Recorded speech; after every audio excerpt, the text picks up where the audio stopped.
everyone. I hope I'm audible and visible to all my dear students. Can you all give me a quick thumbs up if my audio video is all fine? And let me just check it very quickly if you all can hear me properly and my audio video is fine. Amazing. Good. So let's start with today's session. I'm Dr. Chesta Agarwal, your NEET PG educator on the best online platform, that is Unacademy. Now on Unacademy, right now we are going on with an amazing offer, that is a Republic Day special. So if you get Unacademy subscription today or tomorrow, you will have a 6-month subscription for free. Now please remember, this is only applicable for 1 year or longer plus subscription, and you have to use a code, that is Chesta10, my name CHESTA 10, the code which you have to use to avail this amazing offer of Republic Day special. Now I congratulate to all my students who have cleared their exam of FMG. We have free test calendars for this month here. Kindly use my code Chesta10 and get Unacademy subscription. We have a plus subscription which give you an access to Unacademy live classes, and we have an iconic subscription which give an access to both Unacademy and Prep Ladder. We do have a lot of free special classes every day on the platform. I take a free live class at 3 p.m. every day, so requesting all of you to please do come live. We have a lot of free MCQs, and we have a very vast question bank of 25,000 plus questions. We have a feature which is known as raise a hand, and some new batches which are in the line of getting started, that is the Focus FMG batch, the Target NEET PG batch, both starting on 27th, and we have an ultra fast revision batch again starting on 27th.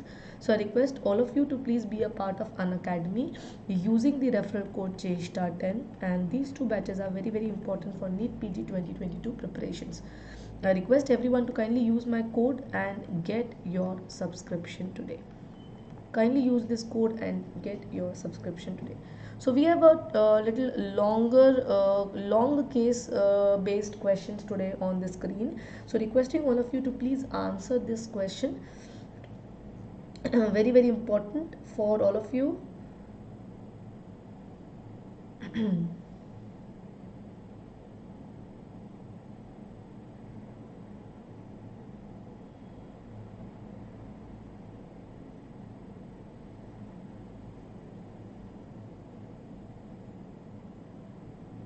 Can you tell me the answer here?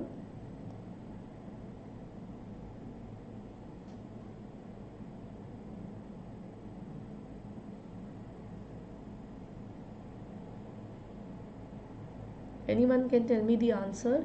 Very interesting question. So let me see if I have anybody who have answered this. I request all of you to kindly read this question.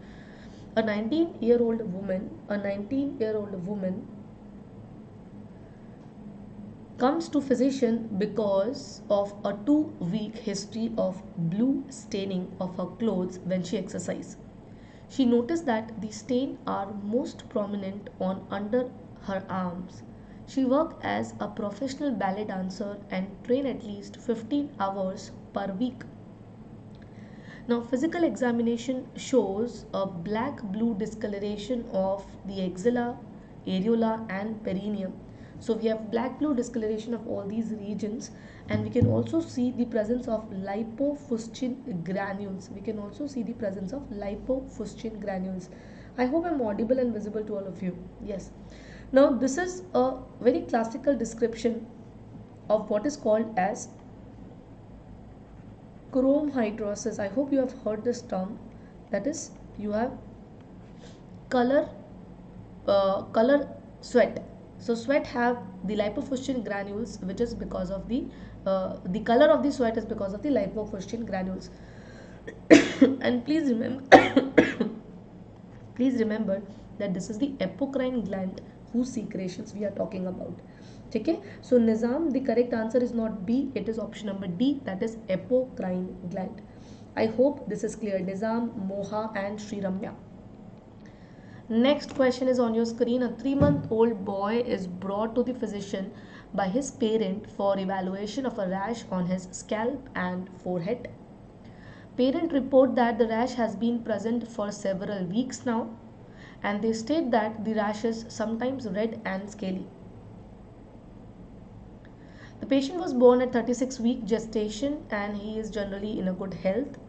Patient also appears comfortable. Examination shows several patches on the scalp, forehead, along the hairline. Some patches are covered by greasy yellowish scale. Which of the following is the most likely diagnosis here? Which of the following is the most likely diagnosis here in this patient? Anyone can tell me the answer? A 3-month-old boy who was brought, so a young infant.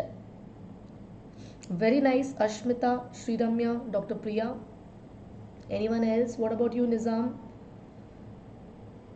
Very nice. So this is a case of seborrheic dermatitis, and you can also label it as infantile seborrheic dermatitis. Now please remember what happens. The sebaceous gland usually becomes active only after puberty. Then how come you see the seborrheic dermatitis in children here or in an infant? The reason is transplacental transfer of the maternal androgen. So maternal androgen enters inside the placental circulation, and it stimulates the sebaceous gland of an infant, causing this seborrheic dermatitis like lesions. Clear, all of you? Can you all give me a quick thumbs up if this is clear? So this is infantile seborrheic dermatitis, and the hint is yellowish greasy scale on the seborrheic areas. And they have given a very classical name which is known as cradle cap. If you remember, they have given a name known as cradle cap. Marzina, Nizam, Mohan, Sriramya, Dr. Priya, Ashmita, very nice all of you. Let's move to the next question. Please tell me the correct answer of the next question.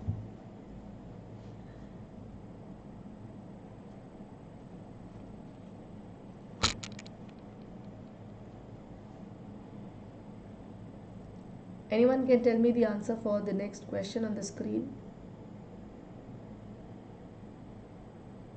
Am I audible and visible? Yes, good. So, a 65-year-old man come to the physician because he is worried about a mole on his right forearm. Now, he has had the mole for several years, but now it is growing in size since past 3 months. Physical examination shows there is a hyperpigmented plaque with irregular borders. So we have a hyperpigmented plaque with irregular border and small areas of ulceration. Histopath confirmed the diagnosis of malignant melanoma. So we are not worried about the diagnosis, but the question is invasion of which of the following layers carries the highest motility or mortality? Anyone?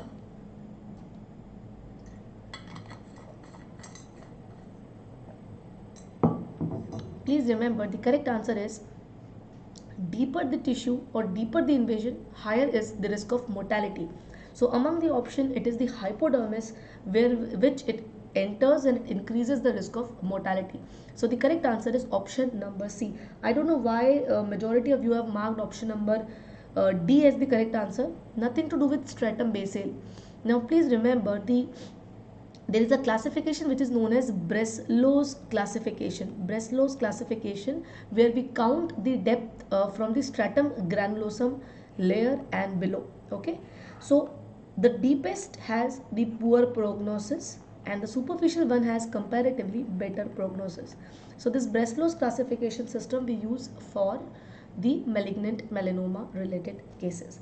Is this clear? Supratik, Marzina, Nizam, all of you? So that is what we are talking about. So this is the Breslau's classification from the stratum granulosum. Now here is the stratum basale. So in first grade only we are actually crossing the stratum basale, but still it is having a better prognosis compared to this. Can you see this is the fatty layer? This is the fat layer. So when you enter the hypodermis, it carries a very poor prognosis. Is that clear to all of you? ये live class है या pre-recorded है Kamal? This is a completely live class and I can read whatever you are writing. So don't worry, this is a complete live class. ठीक है जी? If you have any doubt, any confusion, you can ask because I am live here right now. And also I am planning for AMA session. How many of you are interested in Ask Me Anything session in dermatology? Anybody interested in these sessions, please let me know because we are thinking of introducing a lot of new features on the Unacademy app, and one of them is an open house, which we will be conducting most probably from the month of February. Okay, so study medico. I think for the difference of glucose, fructose, and maltose, I think you should go in a biochemistry class. That would be great, because here we are actually discussing the dermatology topics. Okay, ji, I have already replied to your doubt. ठीक है जी, चलो. Now let's move to the question which is on your screen. A 36-year-old man comes to the physician because of a 2-day history of malaise, a painful pruritic rash on his lower back and thigh. So if you can see that on the thigh of this patient, let me just zoom this image for everyone. Look at this lesion. Can you see this is the thigh, and we can see a little bit of folliculitis like lesions. This is actually the culture which has been made here. Now these lesions, or the samples taken from these lesions, it grows a neutral colony on McConkey's agar. The bacteria which is grown, it has oxidase positive, and we have made a diagnosis of Pseudomonas infection. So we have already made a Pseudomonas infection in them. So you have to tell me which among the following is the greatest risk of having these type of folliculitis lesions on the buttock or the lower limb. Yes, Naveen, absolutely right. We are very soon we are planning for an open house sort of group discussions. So topics like ask me anything or any counseling related issues or doubt clearing issues in dermatology, everything will be planned. So please be in touch with me, because I think we will start this from 1st of February, because we have only few days, 3 or 4 days left. 1st or 2nd of the February, we'll definitely start with all these new stuff on Unacademy.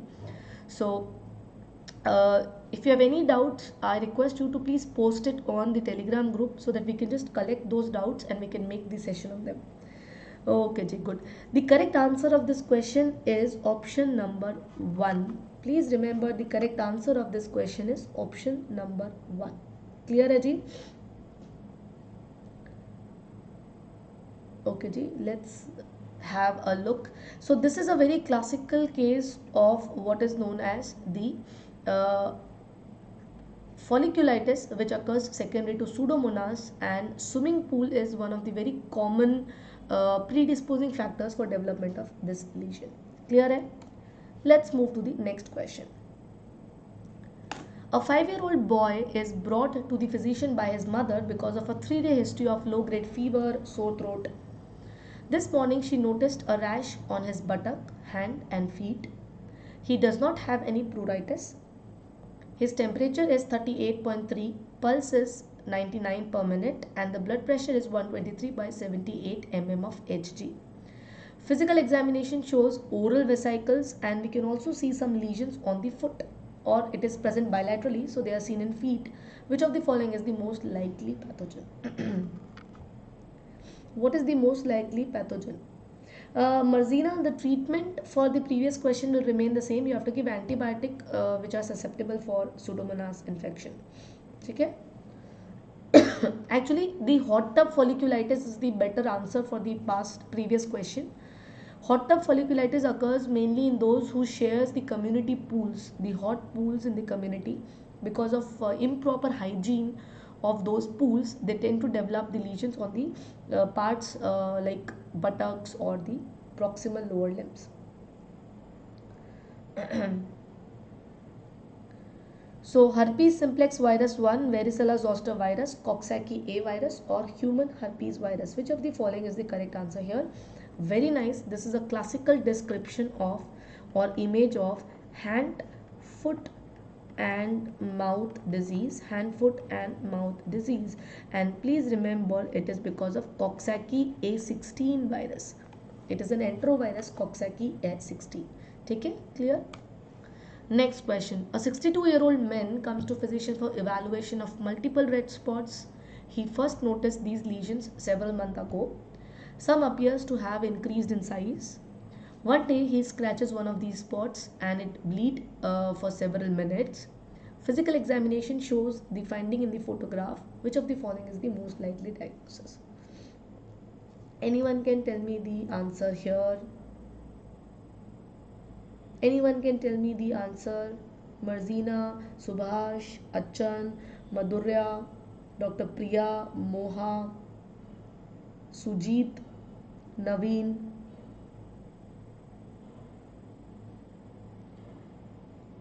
So what are these? If I just zoom this image for you, can you have a look that there are red color, like blood spots? So this is a very characteristic image based question actually. This is how cherry angioma looks like. So it is nothing but benign proliferation of the blood vessels, and it usually occurs as an aging process. When the thickness of the skin reduces, the underlying blood vessels becomes more prominent. Now as such it does not cause any problem, but only when you scratch them it tends to bleed. Okay, so these are cherry angiomas and rest all options are not correct. Another question. A 43-year-old woman comes to the physician because of a one-day history of rash on the trunk and lower extremities. 3 days ago, she visited a spa resort with multiple swimming pools and whirlpools. A friend of her who also visited the spa has developed a similar rash. She does not smoke or drink alcohol and she takes no medication. She appears well. Her vital signs are within normal limit. Examination shows multiple erythematous, excoriated papules, pustules over the trunk, over the thigh. The inflammation seen in the patient's condition most likely originates in which of the following part of the skin? So it's a very similar question to what we have just now discussed.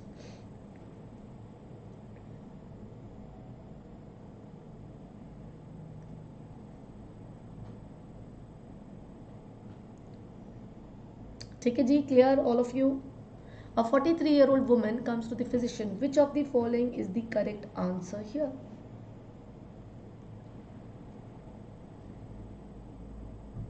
Anyone can tell me the answer? Very nice, Moha. What about Nizam, Madhurya? The correct answer here is option number 2. And again, this is a case of hot tub folliculitis, which occurs because of sharing of community pools, and it is because of Pseudomonas infection. It causes the hair follicular or perifollicular inflammation. Next question is here on your screen. A 59-year-old man with chronic hepatitis C infection comes to the physician because of a 2-week history of ankle pain and non-pruritic skin lesion on his leg. Now, he does not recall any recent trauma. He had not received any treatment for hepatitis. Examination shows diffuse violaceous lesion on both the lower limb, and the lesions are 4 to 7 mm in size, slightly raised, does not blanch with pressure. Which of the following describe these lesions best? Can you tell me the diagnosis looking at the question? Anyone? Just look at the question and tell me what can be the diagnosis here.